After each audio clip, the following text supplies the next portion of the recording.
The art of building a barrel goes back thousands and thousands of years. The difference between Christ's time and our time is just the automation of equipment. The joints and the cutting and everything putting the barrel together is done exactly the same way. It's just we're a little more automated today than what they were back in those days.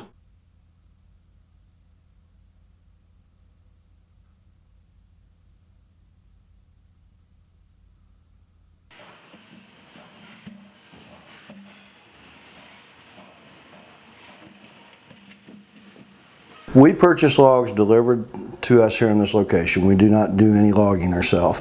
The logs are scaled. My nephew actually is our log buyer. He'll scale the logs. We write a check for the logs the day we buy them. They're processed into the green mill into staves. The staves are separated via quality for wine quality or bourbon quality. The wine staves are stacked, and those go out into open fields where they'll remain for about 3 years before they're ready for use. The bourbon staves actually will go into a dry kiln that we'll dry artificially. In theory, from a log into a finished barrel is about 60 days. For a wine barrel, you're looking at about 3 years. So it's a very long process on the wine, very short on the bourbon. Once the staves are dry, we bring them in, we end trim them, we plane them to put the curve into the staves. The staves are then jointed on the edges to put the angles and the bow into the stave so it can fit into the barrel.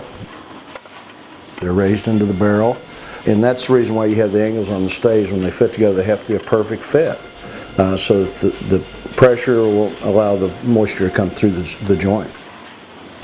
After that process, sent through a steam tunnel to soften the wood so we can pull them down without breaking the staves.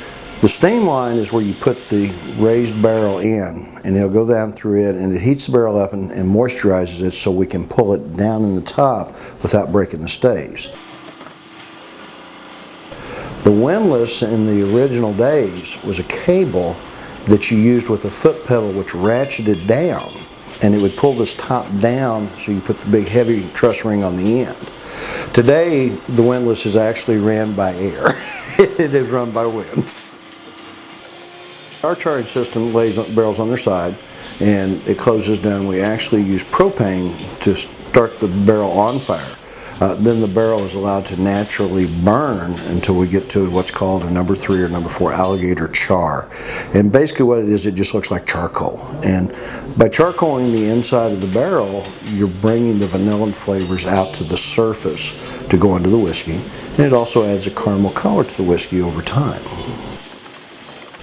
After that process, the cruiser cuts the end of the barrel down. Once it's pulled down tight, it cuts the length of the barrel to 35 inches, and it puts the groove in the end of the barrel so that the end piece or the head can set down that groove and it'll hold it in place.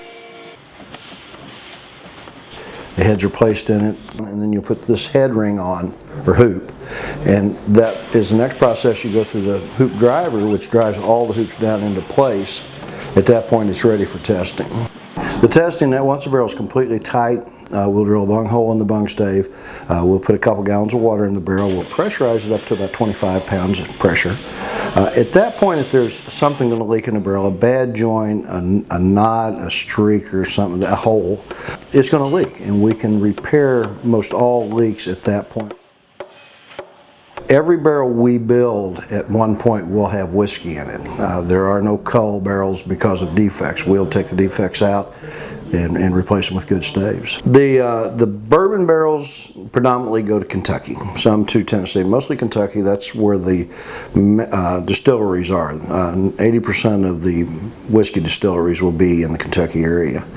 But we are a company that literally deals all over the world. You go anywhere in the world that has wine or spirits, and most of them will know the McGinnis Wood product name.